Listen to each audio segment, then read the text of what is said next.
to say two things to our friends and visitors here this morning. Good morning. Good morning. And thank you. Thank you. Good morning, and welcome to the Sunderland Veterans Memorial and the Veterans Day Observation Ceremony. We have many special guests with us here today who are volunteering their time for this very special event. At this time, I would like to introduce our guests. Major Christopher Lee, Lieutenant Commander Christopher Schlobom, First Lieutenant Kevin Blakely, First Sergeant Craig Cox, First Sergeant Anthony Motes, Master Sergeant Chris Childs, Master Sergeant Chris D'Angelo, Master Sergeant Matthew Fairman, Tech Sergeant Anthony Rocco, Tech Sergeant Matthew Swindlehurst, Staff Sergeant Sheldon Argo, Sergeant Travis Walters, Sergeant Felipe Carvalho, Hospital Man Second Class Tristan Reeb, Senior Airman Marcus Bradshaw, Senior Airman Janet Izquierdo, Corporal Joshua Fitzpatrick, Corporal Kevin Lee, Petty Officer Third Class Chris Parsons. Now it is with great pleasure that I introduce to you a man who was born and raised in Western Massachusetts in Athol, where he graduated from Athol High School in 1963 and Boston University in 1967.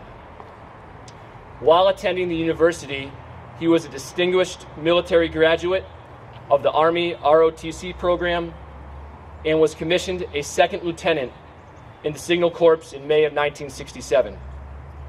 He then spent 26 years serving our country in the United States Army.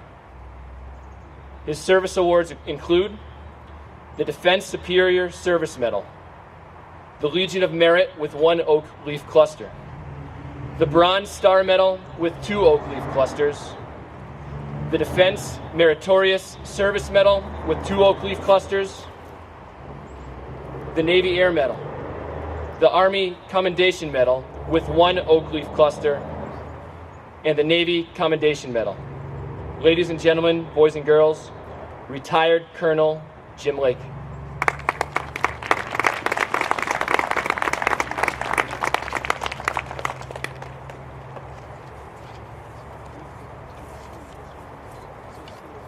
It's good that we stop this November, as we will soon celebrate Veterans Day this coming Monday on November 11th.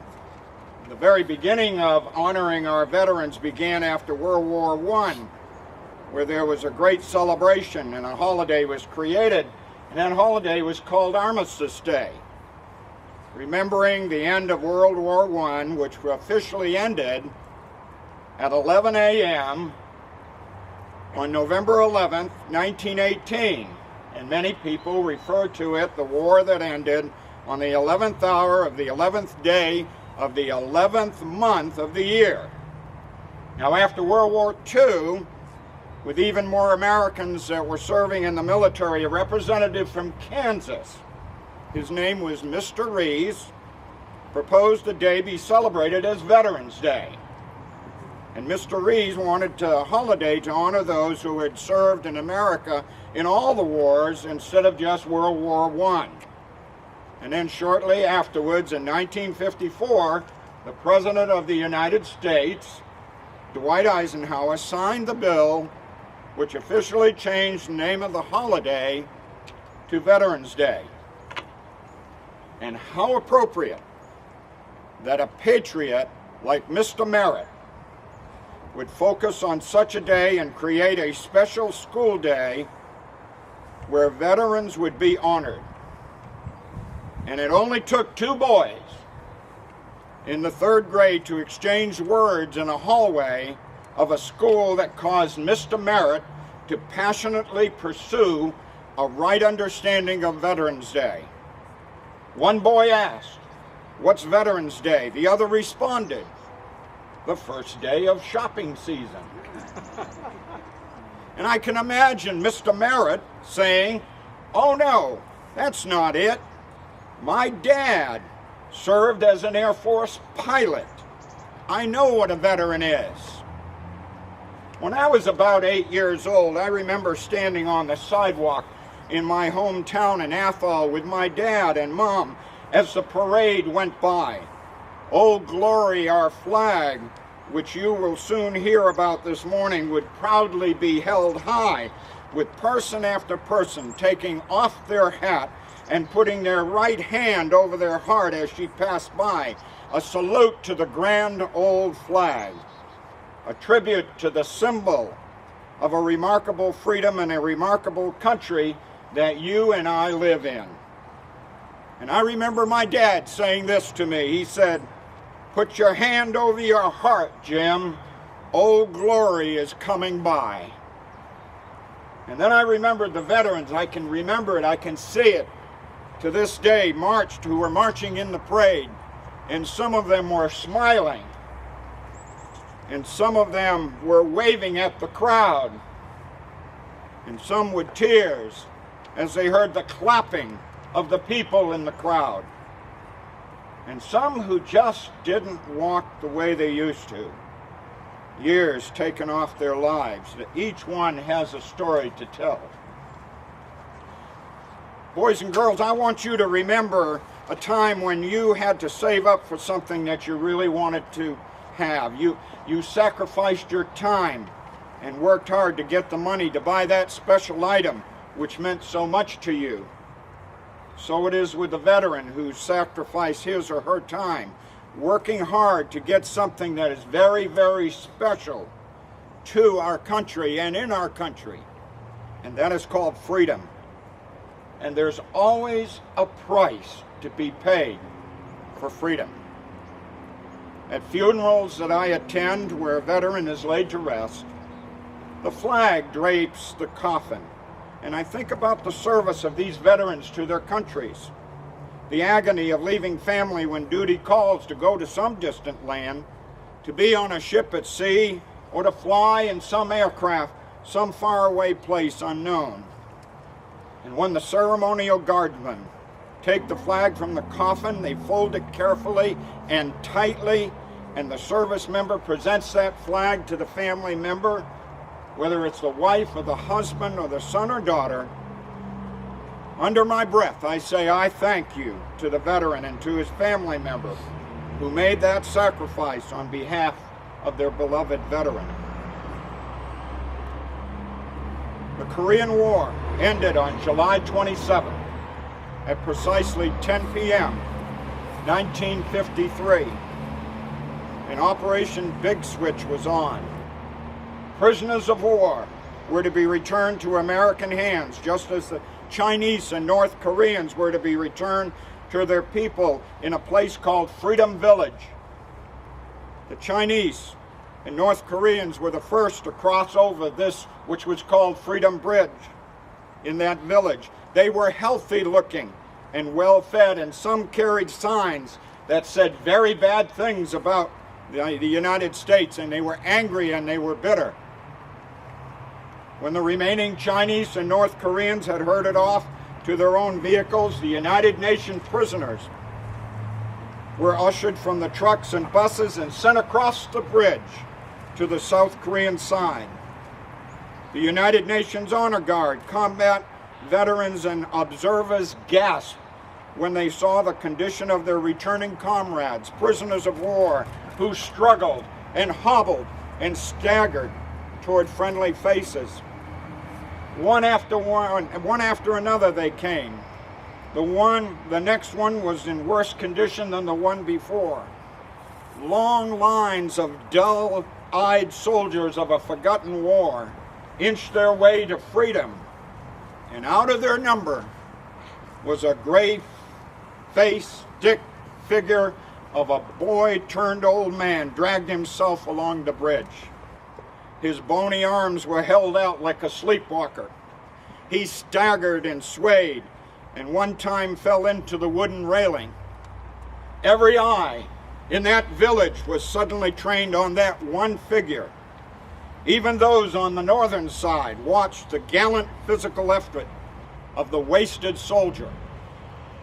Each tried inwardly to try to help him, to urge him on, until finally, when he lurched forward, an officer, a major, a giant of a man, came to help, and the soldier waved him off with his skeleton hands and arms. Looking around at the grim faces, he caught sight of the three colored bearers and shuffled towards them. When he reached the American flag bearer, he knelt on trembling knees before the flag as though it was an altar. He reached up and tugged at the flag, and the color bearer, either by instinct or by some infinite wisdom, he lowered that flag, and the soldier covered his face with it, sobbing and shaking uncontrollably. After several moments, the stillness was broken by the sound of the heavy boots of the major, who came crunching along the gravel, his cheeks moist and glistening. And he bent down, and he tenderly scooped up that soldier in his muscular arms and carried him off to a waiting ambulance, much as a father would carry a baby. Near death, the soldier had paid the price. And what an example of patriotism. God help us to appreciate more the value of freedom and importance of patriotism, the demonstration of strong faith in our republic and undivided devotion to our country is the duty of every patient, of every patriot. No one is born patriotic. Boys and girls, let me say this to you again. No one is born patriotic. Patriotism must be instilled through regular practice. Each generation must renew its loyalty to our country and respect for those in our nation's past who have served in the military.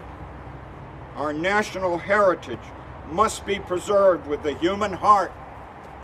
Each generation must allow itself to let loose emotionally and allow enthusiasm for God, for flag and country to ripple forth, as do the beautiful red and white stripes of our flag.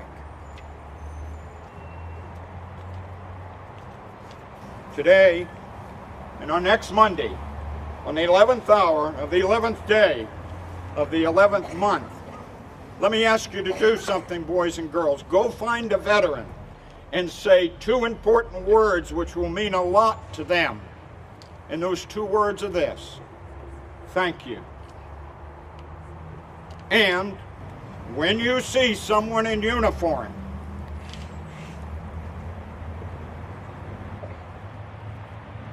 someone who serves us all, doing military duty, answering their country's call, take a moment to thank them for protecting what you hold dear. Tell them you are proud of them. Make it very clear. Just tap them on the shoulder, give a smile, and say, thanks for what you're doing to keep us safe in the USA.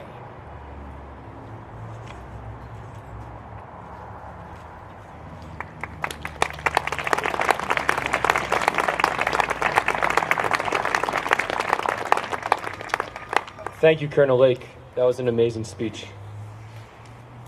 At this time, please direct your attention to the flag, where the Westover Air Reserve Base will be lowering the flag. While Veterans Day is a tribute to America's living veterans and is more a celebration than a solemn remembrance, it is always appropriate to include a moment of respect for those who gave their lives for our country. One way that we show respect is to fly our flag at half-staff in memory of an important person who has died. when a person in the armed forces has died while serving our country, the song Taps is also played in their memory. The Westover Honor Guard will now lower the flag to half-staff while Taps is played by their bugler. It is appropriate to remain still and quiet during this portion of the ceremony. Present, march.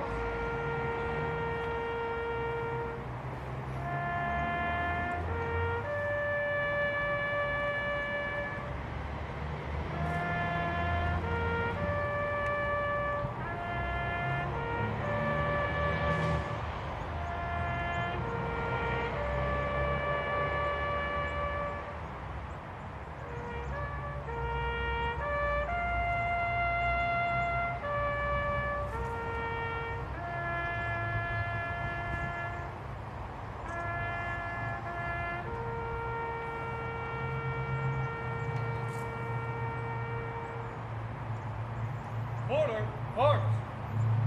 Array, ready. We will now observe 1 minute of silence.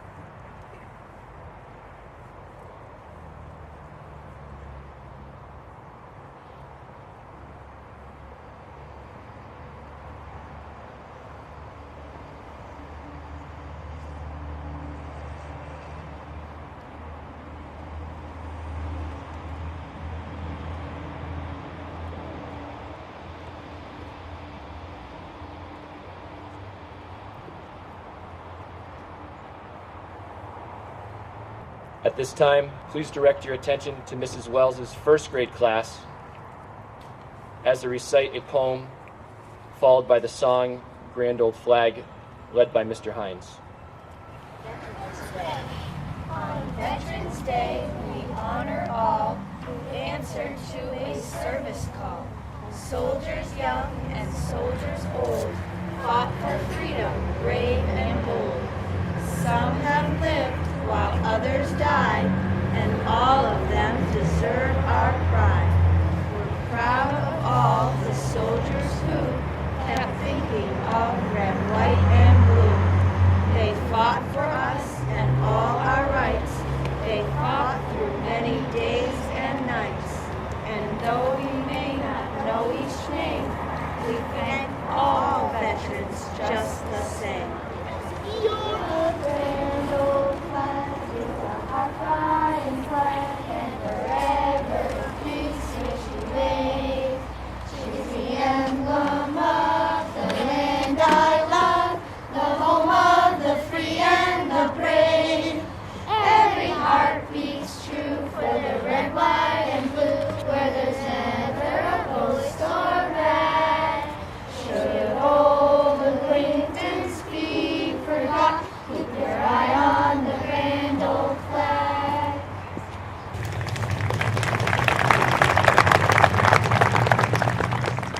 First graders, well done. That was amazing. The Westover Air Reserve Base Honor Guard will now conduct a flag folding demonstration.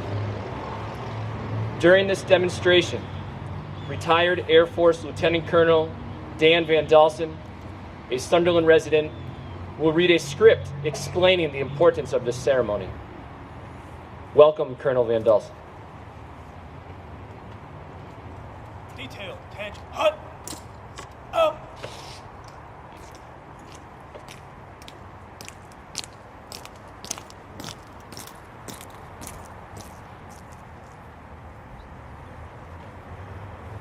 For more than 200 years, the American flag has been the symbol of our nation's unity, as well as a source of pride and inspiration for millions of citizens.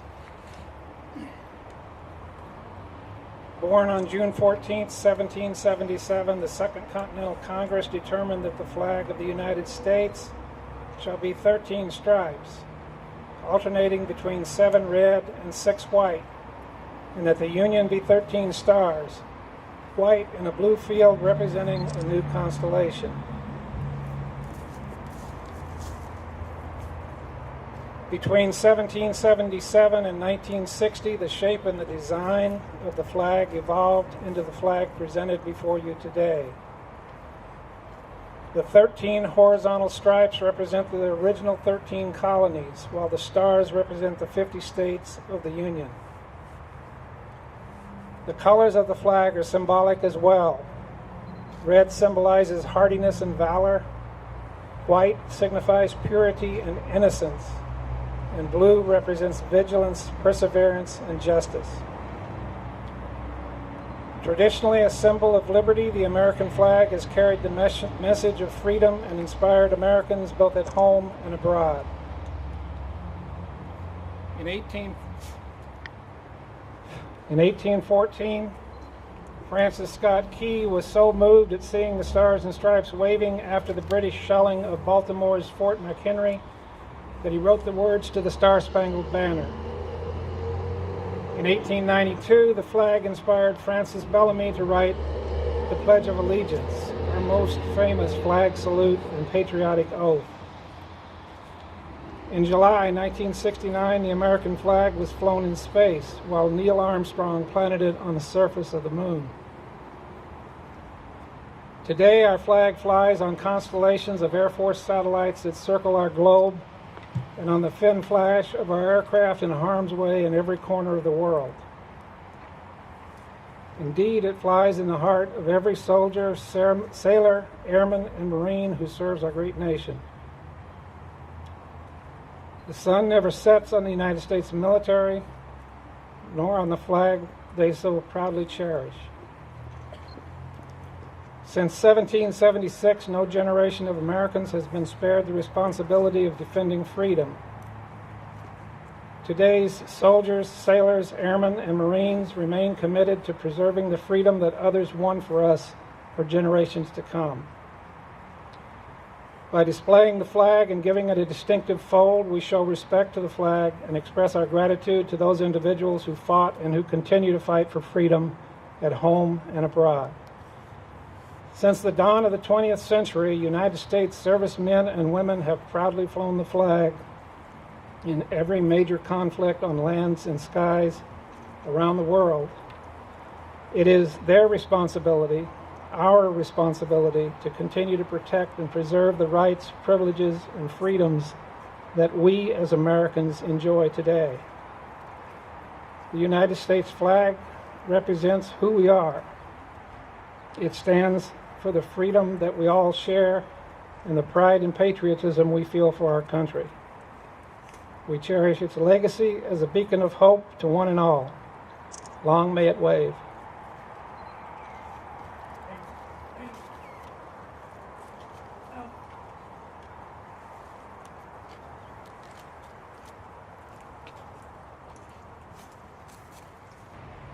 Thank you for that wonderful presentation.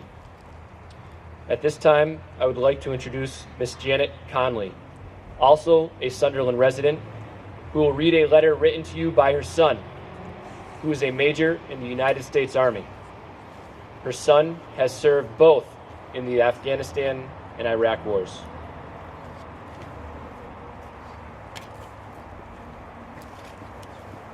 Good morning, boys and girls. I'm so happy to see you here. Here's a piece that my son Chris wrote just for you guys. Why I serve. I serve in the U.S. Army and have been in for 15 years. I serve because I am an American and it's a privilege to be in our Army.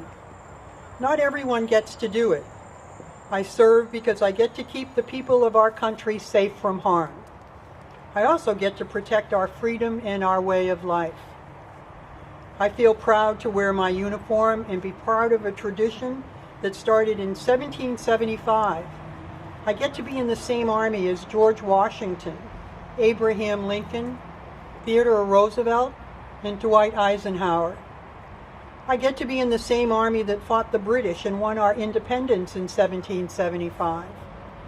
I get to be in the same Army that crushed the Germans in 1918 and again in 1945. I get to wear the same uniform as the men who defeated Saddam Hussein and brought him to justice. I got to fight alongside them in Iraq and Afghanistan. I feel proud every time I hear the national anthem in God Bless America. I serve because I like the other people I serve with. I have made some of my best friends while I was in the Army. I serve because I get to do something for my country and not just for myself. And finally, I serve because I get to be on the winning team every time we fight a war. Thank you.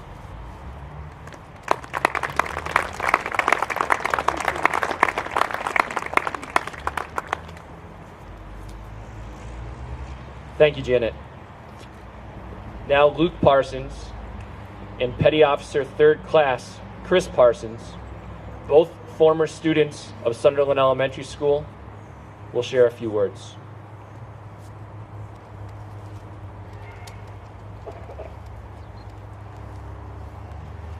Hi, I'm Luke Parsons. For the last 4 Veterans Days, I came and read letters from my brother, Chris Parsons, who is in the Navy. This year, I'm happy that Chris is here with me to participate in the Veterans Day ceremony. I only wish Mr. Merritt was here as well. Hi, my name is Chris Parsons. As Luke said, I'm back after 4 years of service in the Navy. I've served as a plane captain on an aircraft carrier working on F-18 Super Hornets.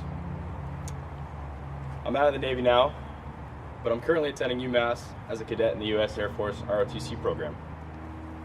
I'm working toward getting my college degree and being commissioned as an officer in the Air Force so that I can pursue my dream of becoming a pilot.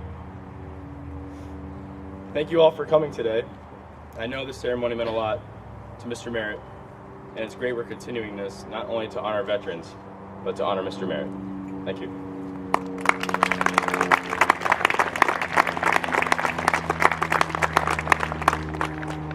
I would now like to introduce Mr. Thomas Feidenkevitz, a Sunderland selectman. A selectman is an elected official who represents our community and helps lead it. Mr. Feidenkevitz will provide some personal comments and then we'll read a tribute from the VA to Principal Tim Merritt.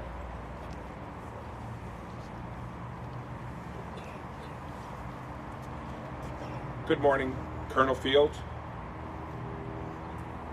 members of our military, veterans, families, and children. At this time, what I'd like to do is I'd like for all our veterans that are standing around to please raise your hands so we can know who you are in the service that you have performed.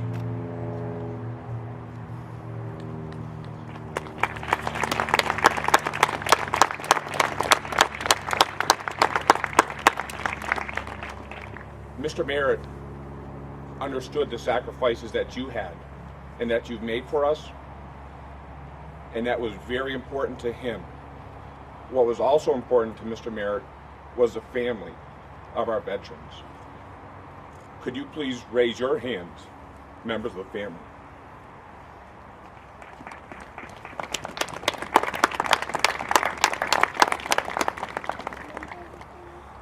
And I think that sums up a lot of Mr. Merritt.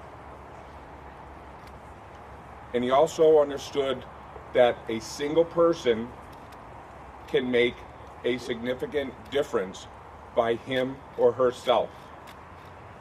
And I think if the one thing all of us would take away from that is knowing that that one person, make that not one other person, but yourself can make a difference, I think you would make Mr. Merritt very happy and proud.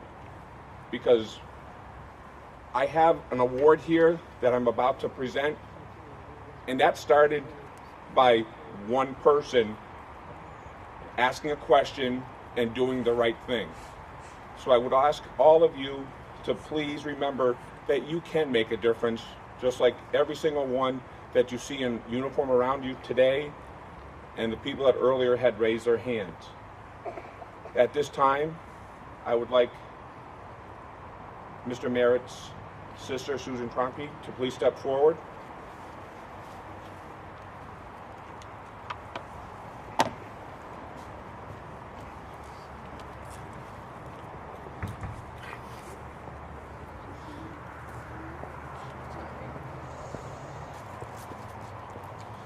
At this time, from the Department of Veteran Services, on behalf of the Central Franklin County Veteran Service District, the Board of Directors has taken a vote on this day to honor Tim Merritt as our district's Citizen of the Year. This district is recognizing his personal efforts in support of our district servicemen and women, and above all, veterans from the town of Sunderland, Massachusetts. Today is an opportunity, however small, to say thank you to the brave fathers, mothers, sisters, sons, brothers, and daughters who have sacrificed themselves in many ways and in many stations across the globe so we may dine each evening in peace. With these words, recently deceased and much beloved Principal Tim Merritt opened the first Sunderland Elementary School Veterans Day observation ceremony in November 2009. That first program, the brainchild of Mr. Merritt, proved so popular that it has since been repeated as an annual event. Mr. Merritt's purpose in organizing the first ceremony remains as valid today as it was then, to help Sunderland Elementary School students understand and appreciate the true meaning of Veterans Day.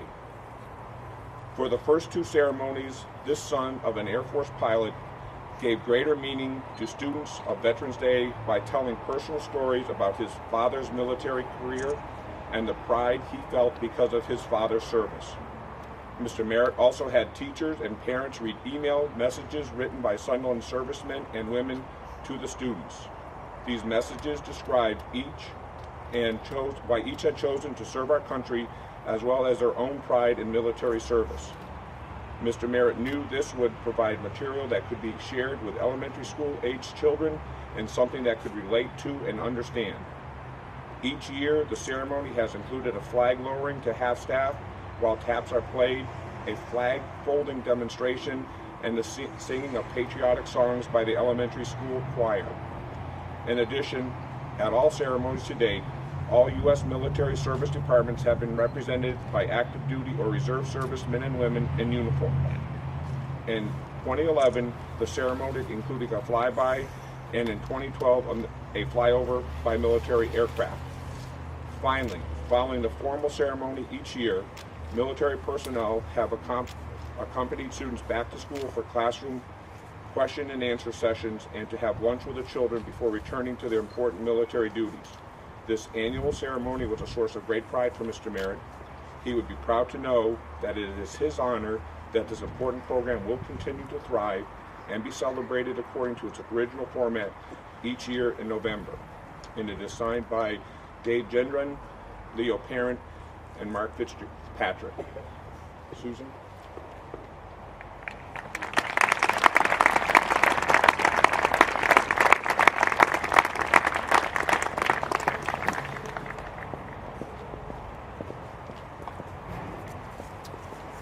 Thank you, Mr. Feidenkevitz, for your presentation, and Mr. Merritt's family for attending the ceremony in Tim's honor. At this time, Gabe Jones-Thompson from Miss Von Flattern's 6th grade class will come forth and recite a poem.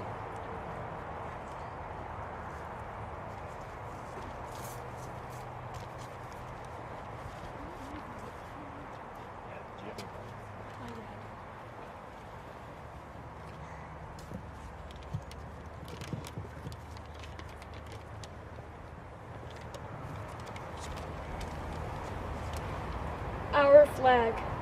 It flies high up in the skies for all the world to see, a beautiful symbol of this land of freedom and liberty. It's flown for over 200 years above this wondrous land, and many a soldier gave his life to ensure it continues to stand. What former POWs were asked, what helped them get them through, many showed tattered pieces of cloth with the colors red, white, and blue. So let us not forget the human beings who forged this land we love and the symbol they created to fly the skies above. Remember to honor this beautiful flag every time it passes you by. Stand and show the proper respect, and long may it continue to fly.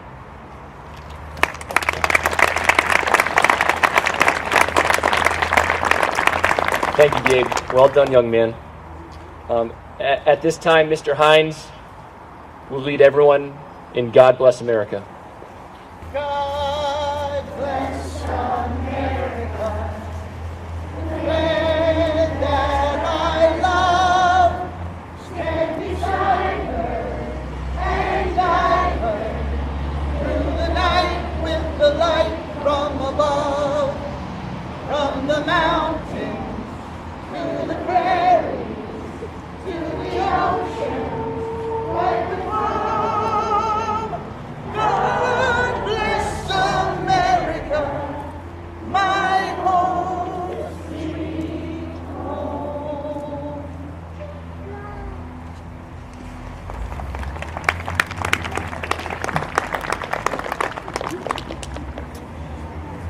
Thank you, Colonel Lake and Mr. Feidenkevitz, for your wonderful remarks.